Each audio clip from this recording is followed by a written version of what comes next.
यह कहानी एक छोटे से गांव के किसान की है जो अपनी मेहनत और ईमानदारी के लिए जाना जाता था। उसका नाम रामू था।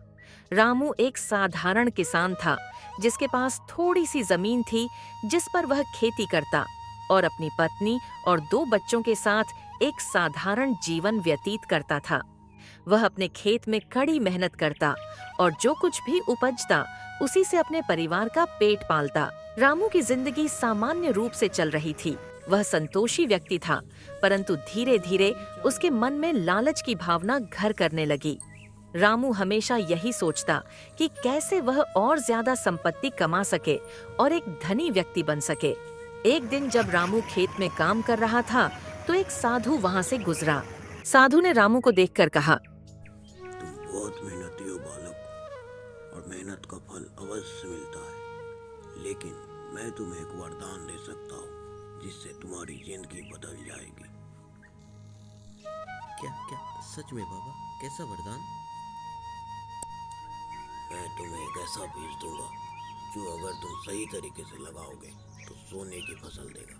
लेकिन याद रखना बच्चा, तुम्हें इस बीज के साथ लालच नहीं करना है, वरना इसका उल्टा असर होगा। रामू ने साधु की बात सुनी और सोचा, अगर मैं सोने की फसल उगाने में सफल हो गया तो मेरा जीवन बदल जाएगा। उसने साधु से बीज लिया और उसे अपने खेत में बो दिया।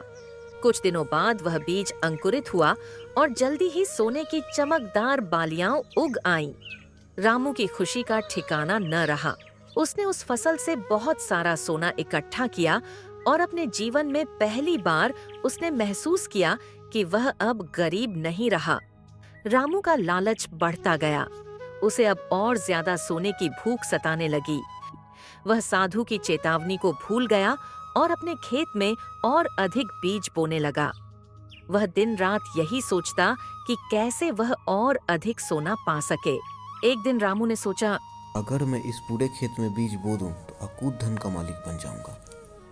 उसने अपने खेत के हर हिस्से में वही जादुई बीज बो दिए। वह इस बात से अनजान था कि उसने साधु की चेतावनी की अवहेलना कर दी थी। कुछ दिनों बाद जब फसल तैयार हुई तो वह चकित रह गया। सोने की जगह उसकी फसल सूख गई और बर्बाद हो गई। उसके सारे खेत बंजर हो गए। अब उसके पास न तो सोना था और न ही खाने के लिए अनाज। रामू ने खुद को बर्बाद कर लिया था। रामू की हालत इतनी खराब हो गई कि उसे अपने परिवार का पेट पालने के लिए भीख मांगनी पड़ी। वह अपने लालच पर पछताने लगा, लेकिन अब बहुत देर हो चुकी थी। उसने साधु की बात न मानने का परिणाम भुगता। कुछ दिनों बाद वही साधु फिर से उस गांव से गुजरा। रामू ने साधु को देखकर रोते हुए कहा, बाबा, मैंने आपकी बात नहीं मानी और मेरी ये हालत हो गई, मुझे क्षमा करें। तब साधु ने गंभीरता से कहा, मैंने तुम्हें पहले ही समझाया था कि लालच बुरी चीज है। अगर तुम संतोष में रहते तो तुम्हारी ये हालत ना होती बच्चा।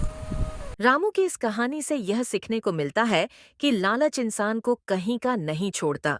हमें जो भी प्राप्त हो उसी में संतुष्ट रहना चाहिए।